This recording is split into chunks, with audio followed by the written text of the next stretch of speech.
Et si ce matin on se motivait un peu?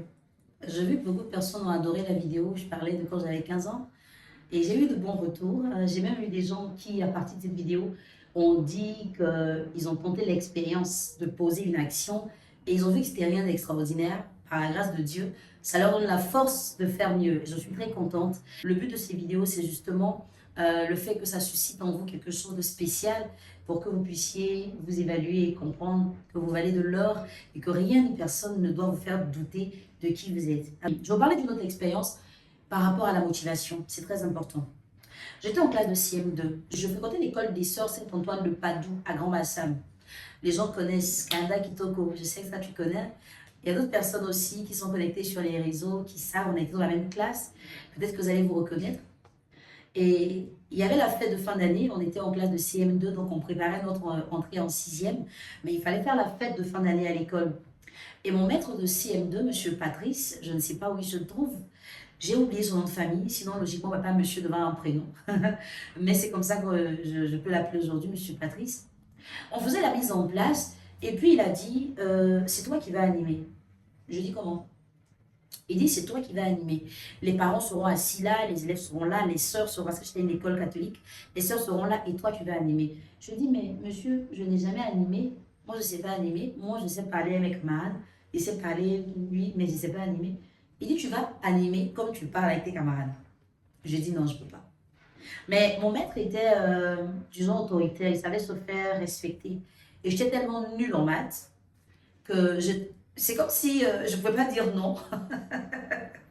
Un peu comme si je devais échapper à une sentence d'exercice de maths avant d'aller à l'examen. Donc j'étais partagée entre est-ce que j'ai le choix et puis est-ce que je suis obligée de faire. Bon, après, hein, notre éducation, hein, à l'époque, on ne pouvait pas vraiment s'opposer, hein, on ne pouvait qu'accepter. Et même si on donnait notre avis, finalement, on n'allait pas avoir gain de cause. Donc je dis, ok, comme vous insistez, je vais faire. Et il m'a dit, tu verras, c'est pas compliqué du tout. Alors, on m'a donné une petite présentation de l'école que je devais faire. On m'a un peu donné les grandes lignes. On m'a dit après de me débrouiller. Et avant de monter sur la scène, voici l'idée que j'ai eue. Je ne suis pas présentatrice. C'est pas mon rôle, c'est pas mon travail. Je vais faire ce que je peux. Si ça se passe bien, tant mieux. Ça se passe mal, au moins, mon maître aura compris qu'il ne va prendre le risque de me confier cette responsabilité. Donc, moi, en allant faire mon travail, j'avais dans ma tête l'intention de mal faire pour que mon maître ait honte, que plus jamais il ne fasse l'erreur de confier ce genre de tâches à des gens qui ne sont pas destinés à ça. Mais je ne savais pas en fait que mon maître révélait en moi un talent. Je ne savais pas qu'il était en train de m'aider à détecter en moi un talent en fait. Vous savez, dans la vie, vous allez rencontrer des gens qui vont vous voir dans une position et vous dire que vous pouvez faire telle chose, qui n'a rien à voir avec ce que vous faites. Parce qu'il y a des gens comme ça qui savent détecter les talents. Quand je fais des coachings avec des gens en développement personnel et que je leur demande quel est ton talent, faire 5 à 10 minutes sans que la personne ne trouve son talent. Quand je leur demande des fois quelle est ta passion, on peut mettre un peu moins de temps, mais la personne est encore en train de réfléchir. Alors que logiquement, ça devait être notre carte d'identité.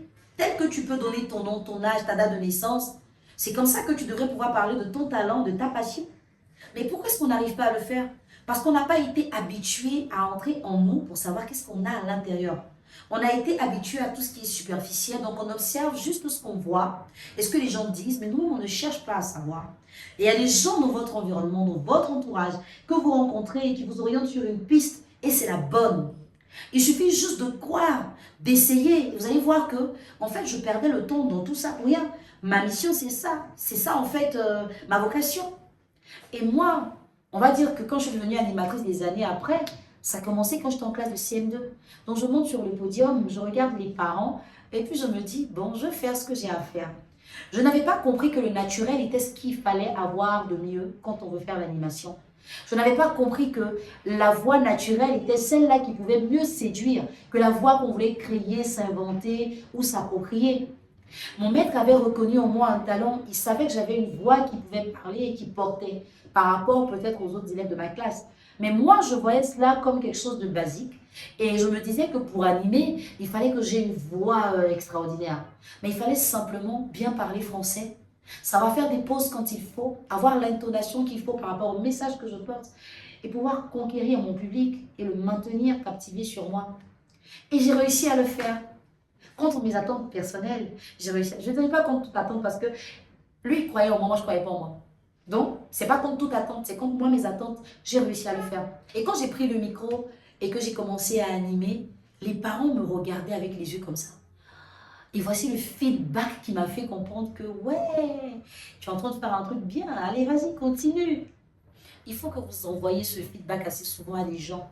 Quand vous avez affaire à des personnes qui essaient de se démêler pour sortir de certains blocages, ayez le réflexe de leur communiquer ce feedback qui va les booster, qui va les encourager, qui va les emmener à aller plus loin. Parce que quand une personne fait des efforts et qu'en face, elle n'a pas de feedback, ou elle a un feedback qui la plonge, elle ne croit plus qu'il est possible de faire des efforts, ou elle estime que c'est inutile de faire des efforts. Vous regardez les gens des fois comme ça. Parce que vous estimez qu'ils font rien d'extraordinaire. Mais est-ce que vous savez d'où cette personne vient? Peut-être que ce qu'elle est en train de faire, c'est l'extraordinaire de sa vie. Vous avez des fois des personnes en entretien d'embauche. Et quand ces personnes font des erreurs, vous les regardez d'une manière un peu comme t'es trop con, qu'est-ce que tu es venu chercher ici? Non. Il faut emmener les gens à croire en eux. Et je dis en général que quand une personne se fait confiance et qu'elle croit en elle, elle a du mal à rabaisser les autres. Les gens qui vous rabaissent, qui vous diminuent, qui vous définissent par votre défaut, sont des personnes qui n'arrivent pas à s'estimer positivement. Et mon maître qui croyait en lui, il ne m'a pas rabaissé. Il m'a fait comprendre que je pouvais y arriver. Et je l'ai réussi. Et quand on a fini la cérémonie, il a pris le micro et il a dit aux parents, chers parents, je veux juste vous dire que la présentation que l'élève a fait aujourd'hui n'a pas été préparée. On ne l'a pas prévenue. Il n'y a que ce matin, au moment où on mettait les chaises, que je lui ai dit qu'elle allait animer. Elle ne pensait pas qu'elle pouvait y arriver. Mais vos ovations ont fait qu'elle a su qu'elle peut. Et les parents ne croyaient pas. Ils ont dit, mais c'est pas possible. Elle ne peut pas faire ça aussi bien alors qu'elle ne l'avait jamais fait avant. Mais en fait, j'avais un don. J'avais ce potentiel. Il sommeillait peut-être en moi. J'allais rencontrer quelqu'un 20 années plus tard qui allait me le dire. Mais Dieu a voulu que mon maître de CM2 le révèle en moi, m'inspire mon courage et me booste à faire ce dont je ne me croyais pas capable. Le petit exercice que je vais vous donner, vous allez peut-être me demander, mais comment on décèle son talent quand on n'a personne pour nous aider à le déceler? Tentez tout et tout et tout et tout à côté de vous. Tant que ce sont de bonnes choses. Levez-vous, posez les actions dans un domaine, faites aussi dans un autre. Et puis vous allez voir, lorsque vous avez la possibilité d'éclore, là où vous êtes vraiment heureux à fond, là où vous sentez un épanouissement, c'est vraiment la première direction que vous prenez. Ensuite, vous allez essayer de l'approfondir. Donc, on ne le fait pas une fois pour s'asseoir pour dire « Ah oui, j'ai essayé, ça n'a pas marché. » Non, il faut répéter l'action. Et vous allez voir au fil du temps que vous n'aurez plus besoin de faire certains efforts. Ça deviendra un acquis. Et vous allez pouvoir dire « Je suis tel, je suis né en telle année, j'étais là, je travaille là. Ma passion, c'est ça, mon talent, c'est ça. » Voici un peu comment vous devez pouvoir vous définir. J'espère que cette vidéo-là va vous bouger un peu. Pardon. Bougez-vous un peu. Arrêtez de toujours avoir la même posture d'assister. Arrêtez d'avoir la posture de spectateur. De toujours regarder les gens avancer. Vous n'avancez pas. Vous êtes toujours là. Pourquoi vous croyez que les gens réussissent et vous ne réussissez pas? Personne ne vous a maudit. Il n'y a personne qui est contre vous.